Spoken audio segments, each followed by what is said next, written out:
And we are live. Uh, Eliza, how are you? I'm good. How are you, Luke? It's Good. never, it's never how are you, Luke? How are you? I'm good. I'm good. Thank you. Good. Good to hear. Thank you for jumping in this Yeah. morning. I really appreciate it. Um, so I want to talk about entrepreneurship and Yeah. entrepreneurs. So Yeah. I want to start, and then I'd love to hear your thoughts on this. So I've been thinking about entrepreneurship like pizza, right? Okay. So in New York, if you say pizza, it means one thing. If you're in Chicago, you say pizza, it's a different thing. Yeah. If you're in California, a pizza is still a different thing. We don't have multiple words for pizza, even though Yep. they're very different things. We also Yep. don't have different words for entrepreneurs, even though they can be very different things. Yep. Tell me what you think about different types of entrepreneurs and how they operate, et cetera. It's very interesting. It's a very common topic in my world right now. Mm, So, a lot of times I think founders confuse themselves for entrepreneurs, where okay. oftentimes they came up with one idea, one concept, and they want to build out a solution, marketplace solution in one vertical or one domain. And, Yeah. they would refer to themselves as an entrepreneur. A true entrepreneur really views any opportunity to monetize some kind of market solution. So a true entrepreneur often has multiple ideas, across multiple domains, even Mm, across multiple verticals, whatever the solution is. A true entrepreneur is not just one and done. yes. And I think that definition gets lost in translation between people who are like, no, I'm a true entrepreneur. And then, I've actually been having this conversation a lot lately as well, of the CEO versus king, quandary of, do you want to build and release and let someone else kind of run the operation Mm, that gives legs to your idea? Or do you want to be the person that truly builds out your idea and everything rises and falls on your shoulders? yeah. That's the difference between a founder and entrepreneur. Sometimes they're both and sometimes they're not, but it's not a mutually exclusive term. And Mhm. so it's also different because, entrepreneurship also scales. So, Yeah. uh, you can start multiple, several million, $100 million companies, or you can start multiple small businesses. Right. And it's varied, obviously it's a matrix, but Yeah. I think the definition in your head of what an entrepreneur truly is, and if you're confusing yourself by saying, I'm an entrepreneur, I'm starting multiple companies, well, okay, is it, uh, multi-level marketing companies? Yeah. Yeah. Right. Right. I'm just I kidding. no, I feel much the same way. I think that, and I had a conversation recently about entrepreneurship with somebody, and the way that I also kind of broke it out was that you've got technical entrepreneurs. Yeah. Mechanical, you did an entrepreneurial thing. You saw a problem, you address a problem, you have a business. Like Yep. that's an entrepreneurial thing, technically. But there are also spiritual type entrepreneurs Mm-hmm. who think about problems a different way. Like all Yeah. the time, they've got notebooks of problems they're trying to solve. And so they see problems a different way and they see risk a different way. They Yeah. see risk in that if I address or if I engage myself in this risk, the worst thing that's going to happen on the other side of that is I'm going to learn something. Yeah. And that's spiritual entrepreneurship to me. That Oh, you sure. can mechanically build something and be an entrepreneur. You can be a New York pizza entrepreneur if you Yeah. just build something mechanically, or you can be a Chicago entrepreneur with all the spirit and like that is the thing. It's a full meal, like a whole ass entrepreneur. Mm-hmm. I do think that there's an element of truly successful entrepreneurship that you have to be unemotional about building and failing. That's Um, yeah, and I think that goes back to that idea of sometimes, when you're tied into the emotion of the thing being successful, you can't be objective enough about what you're building being sustainable. And, mm, I think really effective entrepreneurs, not true entrepreneurs, but really effective entrepreneurs are able yeah, to understand and distinguish and have the self-awareness of that difference. Because, it is like when you're too close to the problem, you can't see the solution. You know, and that lends itself to all different pathways within whatever it is that you're building, whether it's, you know, are you dealing directly with clients? What's your client service protocol? Are you dealing with, you know, a service? Is the process in your service completely unflinchingly secure? There's all different things like that, but I think that there's a component of the emotional tie-in as well of the, do you have the fortitude to build and release, to relinquish control so that a team can run and lead and manage effectively, and things like that. So it's a very interesting discussion across the board. And I think, you know, I think that self-awareness piece is just so critical, because oftentimes I find, and I'm sure you do too, that entrepreneurs or founders often start something from, I'm in this environment right now, it's not working, I want to launch my own thing just so I can have my own freedom. Right. And that is sometimes a good place to start, because you have an idea that you can flesh out or whatever. But sometimes starting a business out of a necessity, out of your personal drive, is not necessarily a true marketplace solution for the long term either. So it's really being able to do that research on what is the solution. It's not just from where I sit, but what does the market actually need, and kind of that full spectrum of research too. So a lot of stuff there that I really like. I'm going to start with the like the baby and the emotional attachment to the whole thing, right? Yeah, it's a big deal, right? It's huge, and because until you can sort of separate yourself emotionally from the project or product or whatever the thing is, you're not really ready to receive feedback and adjust that thing. How do you, when you're coaching, consulting, helping founders and entrepreneurs, how do you prepare them for, I need to tell you something that is going to force how you think about your baby? Well, first of all, the way I operate is it tends to be more or less emotional in general. So all cards are always on the table. We're always telling the truth, and that's the expectation across the board. So when you start the consulting or the entrepreneurial relationship that way, the playing field is always level. But that doesn't mean we're not robots, right? I think typically what I try to do is, I'm not going to call, you know, a client on something the first strike. Typically I'll be like, hey, you know, this happened, but it's okay. Like, you know, we just got to pay attention to it. It's a yellow flag. Like, let's just make sure that these kinds of things happen. And then once you get past like strike 3, like that's behavior. So that's when something really gets addressed, like where you're like, hey, so here's some things that I've noticed, and here's some instances where it happened. Help me understand where you're seeing it. And here are outside perspectives that could help you maybe look at it differently. What are some alternatives that we can look at? And it doesn't always work out exactly that way, but you have to care for people and their emotions when they're tied to their baby, right? You can't just say, hey, your baby's ugly, because then they're not going to listen to you anymore. So how can you take them on the journey knowing that you're caring for them, but that they have to have a shift in perspective for it to be effective, you know, long term, and for their baby to be healthy.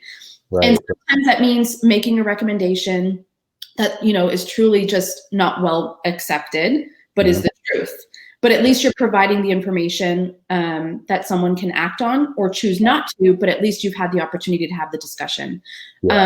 And, you know, that's another layer of kind of stacking the perspective of, okay, I've noticed we brought this issue up, which is a significant, you know, obstacle, this issue up. When you get to that certain level of, there's so many obstacles we've addressed that haven't been resolved, then you can make a better decision of, is this a long-term client partnership? Is this a long-term solution that I want to be a part of? Excellent.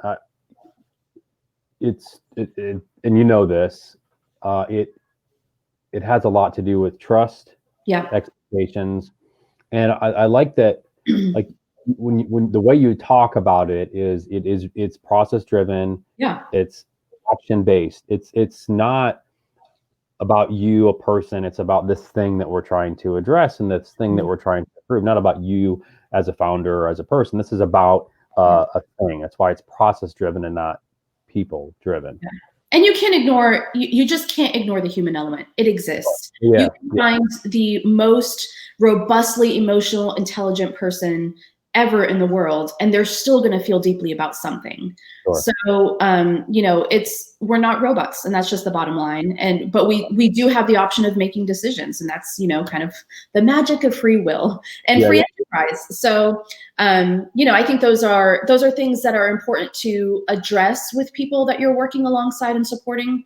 But it's also really important to determine for yourself what you're willing and not willing to contribute your best efforts to. Yeah. Like, for example, I think on the other side of entrepreneurship is who are you bringing along on the journey to support you and help you get the work done, because we don't do it on our own. And oftentimes you have to be willing, if you're going to get the best out of the team, is, okay, I want an A player to come alongside and support me. It's not always that all the stars are going to align and someone's going to leave their 6-figure job to help you in your startup for zero, right? Like, you have to have some kind of exchange of like, okay, we have to truly have a bond here, all truth all the time, all those different things, because you want that relationship to progress long-term. That also extends to money, like making sure you're completely honest and upfront and unemotional about the money in the business, and not using, deal breaker things that only you control. Yeah.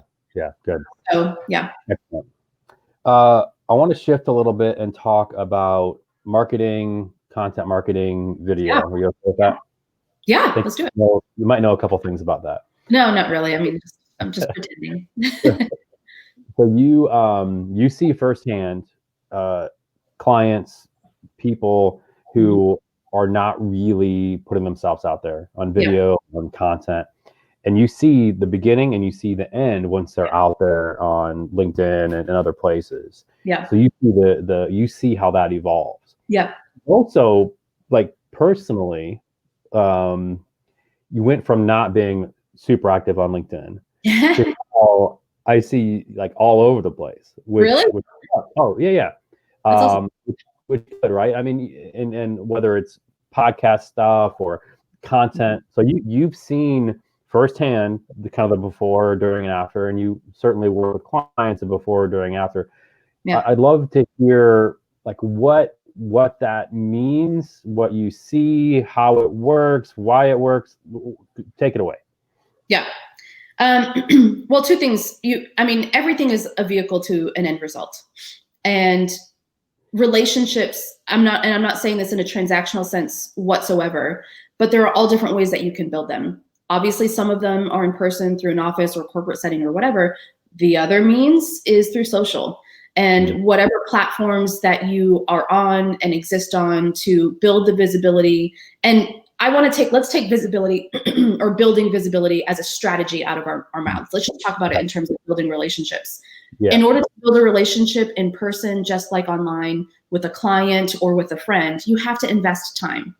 And the only way that you invest time is by being present and by communicating and providing value and building that relationship of, can this person know me, like me, and trust me? And can I know and like and trust them? That's really what it boils down to. I think people in marketing often get things super conflated when it's just very, very simple. Are you building a relationship or are you not? Yeah. You can't mechanize your way to being authentic. You just are. Yeah. And, and the content is the piece that delivers what that is. So from our perspective, obviously our entire business with Rich Cardona Media is building that visibility through video for executive entrepreneurs and founders on LinkedIn. And it can be consumed elsewhere, but the video is primarily consumed on there. And the reason why is because C-suites and founders, they're not going to be building their own personal brand on Instagram or Facebook and expecting some kind of meaningful, client engagement, right? Yeah. Here's what we know on LinkedIn specifically. The average person or the average salary of, someone that's on LinkedIn is $77,000. So they either have decision-making power or they have proximity to decision-making power. So in terms of placement of what you want to achieve in your business or the types of relationships, maybe you're just looking for a mentor, you have the ability to have a bigger network impact on a platform like LinkedIn. So that's why we focus on that. And then, it's all about who you are, what problems you solve, and how you can educate the marketplace in the best and most human way possible. And sometimes that means you misspeak or you have a word that you use wrong, because we're all human and we've all done it. I can't tell you how many times I've corrected, C-suite entrepreneurs who still say supposedly. It's just, everybody has things, but those little flaws are what connect us, right? Like we connect through humanity. So that's why, you just can't fake your way to being human by putting up a picture of yourself in one very good quote. You really just boils down to being constant, being present, getting to know people's quirks, how they communicate. Like, do I think I would like hanging out with them? Yeah, pretty much.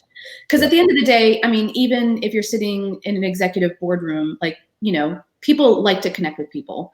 Yeah. And I know when I've sat in those settings, the best conversations that I've had beyond like a presentation is like, hey, like, what have you done for fun lately? Or what's your biggest challenge lately? Not in a, hey, let's look at the corporate sense, but more like, hey, what are you dealing with? Like, what can I help you with? Yeah, yeah. In that sense, I've always framed it for myself, not necessarily I put other people in this box, but for me, I've always called it just being a professional friend. That's good. You know, like, hey, unemotional about what you're dealing with. Let's look at it objectively. You know, I'm going to help walk alongside you. Let's unpack it. Yeah. And people use, you know, all those elevated terms and language that, you know, oftentimes people just can't wrap their arms around. Like, I just really want a sounding board that I can trust and then be done. So. Yeah. Great. Often I hear people when they talk about social media and putting themselves out there, I hear things like, you know, I'm not comfortable doing that. I don't like to sell myself. I'm not attractive, or whatever the thing is, right? Like there's some reason not to do it. Yeah. And I'm sure you've encountered the same kind of all the time, right? Like how do you help compel people to take action and get themselves out there? Because it does matter and it does help. Yeah. How do you do that? Well, there's two ways that I look at it, because I'm actually that person. I don't necessarily like being front and center. I've always been kind of that background shadow person, getting work done in the background. And that's where I am truly more comfortable. But on the flip side, I recognize that there is a gap in the marketplace for utility players to have someone to emulate. And, you know, I found that a lot where there are people who are sitting in very influential roles to the overall impact of the business, but they don't have someone to emulate of like, I don't have to be the guy up there on the stage speaking, but I do want to be the person that can show, you know, other utility players, other background contributors, like, hey, here are things that we're going to encounter if we're this type of person. Yeah. So there's two ways, you know, that gets addressed. First is you just got to start of here are some experiences that I've had. And it doesn't have to be you have a starting point or jumping off point. And I think that's the most intimidating point for people of like, what's the strategy and what's the first video that goes out and how do I start? You just start. You just start where you are. There's no perfect entry point. You can say something as generic like, hey, you know what? I just realized I haven't leveraged a content strategy and I haven't leveraged the relationships here as much as I could. I'm going to be more present and I'd love to hear what kind of questions you have. Here is my areas of expertise. Just start there. And if you don't get any feedback, great. You know, your next post is, hey, here's something that I've learned in 20 years of SaaS development. Yeah. You know, the most important lessons or whatever. Here are some mentors that I found I needed and I never had. If you can find this type of person that can really help you in your skill set development. And, you know, all those different types of ways that you can educate and provide value, that's really good. And I think also shadow players or background players often have better insights because they're in the weeds of what the business really looks like, as opposed to kind of leading from the front edge, which can sometimes remove you from implementation, which I think is healthy. It's essential for a healthy business. But I think having that internal perspective of, hey, you know what, here are some things that the COO or CEO doesn't even really technically, exist as a problem. But this is something that we encounter all the time and we're trying to solve because it's just a marketplace issue. So anyway, I think you just start somewhere. Don't worry about how you appear, because guess what? People are going to see you at the grocery store anyway. Especially now with, you know, this whole pandemic, I've had more conversations wearing a hat and a hoodie and no makeup than anything else. You know, my nephew has come into my house and, you know, walked right in on a meeting and, you know, sat in my lap. So there's all different kinds of things that I think people are less formal these days. So just be approachable, be a human. At this point, really, nobody is looking for the stuffed person wearing a suit and tie in their very formal office. It just doesn't happen. Brilliant. I think it's really interesting the way you talk about how people behind the scenes, sort of the integrators, can Yeah. really add a ton of value. Yeah. Because usually we hear from visionaries. Yeah. Here are the things that I'm doing, blah, blah, blah. But it's the integrators who hold a lot of value. Yeah. They do understand the mechanics, the pieces, all of these things that happen. And that's super important. Yeah. The other thing I think is super important is that if I'm on a plane or a train and there are 300 people on there is nothing I can say that all 300 people don't already know. Right. If there's one person on that train or plane that I give information to that he or she didn't already have, I help that person. Yeah. So no matter how many connections I have on LinkedIn, if I'm going to go say some shit, it's not because nobody knows it. It's because maybe one person doesn't know it. That's exactly right. That one person, you know? Yep. I think there's another thing is oftentimes shadow players, they don't have a way to quantify their role. Oh, that's interesting. So, for example, there's an organization that I'm working with now, and I was talking to one of their key contributors, and I was like, and we were just, getting their bio, fleshed out, and I was like, talk to me about, do you manage money? If so, let's talk about how big a portfolio of money you manage. If you manage people, how big are your teams? If you manage a process, how big is your process, and what is the impact? And their answer was, I cannot quantify those things because my role is technically utility, but every decision the company makes is influenced from my input. Yeah.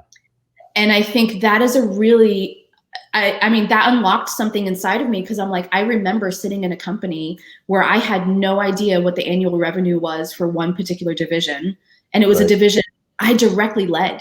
I had no idea. There was no full circle reporting on what that looked like. So I had a budget of what I could spend, which was very significant. I had a massive team, but I had no idea on how that contributed overall to the big picture, which, I mean, when you look back on it, that's like alarming.